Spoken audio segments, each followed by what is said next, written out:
Hello, I'm Dr. Sian Williams, a journalist of 35 years and also a counselling psychologist. And my top tips for dealing with difficulties in the newsroom and managing your mental health are: first, notice what's going on with you. So check in. What are you thinking?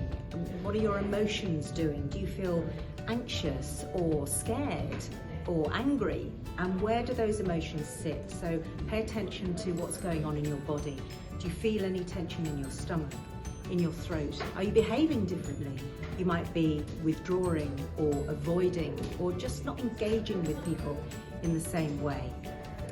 The very act of naming what it is that's happening to you puts the brain in a different state. Research says that's the first thing we can do in order to start to make us feel a little bit better. And then it's about thinking, how do I cope in this moment? It might be talking to a friend or a colleague. It might be just going off to get a cup of tea or a breath of fresh air.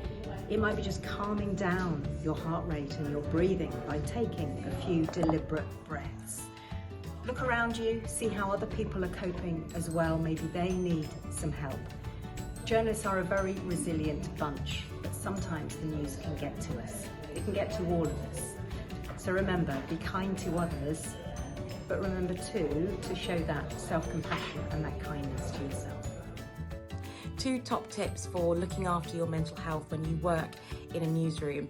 One for me has been making sure to spend lots of time with family and friends. You can end up spending lots of time with people from your newsroom or people who work in news, talking about work. So give yourself a break. Spend time with people who are not involved in the industry at all, because it gives your mind a break. And get a hobby. I waited way too late to get a hobby, and I found that having something that doesn't involve a screen, is outside in nature, has just given me a lift when I need to get away from it all. So 2 things are: spend more time with your family and friends, and also, if you can, get a hobby, especially one that's outside. These are my top tips on dealing with mental health in the newsroom. So newsrooms have changed over the last 2 years following the coronavirus pandemic. Many journalists may be working from home, so find themselves in a virtual newsroom environment. Others have gone back into the office now. These tips, though, that have helped me can apply to either environment. So a newsroom can be quite stressful and sometimes quite isolating.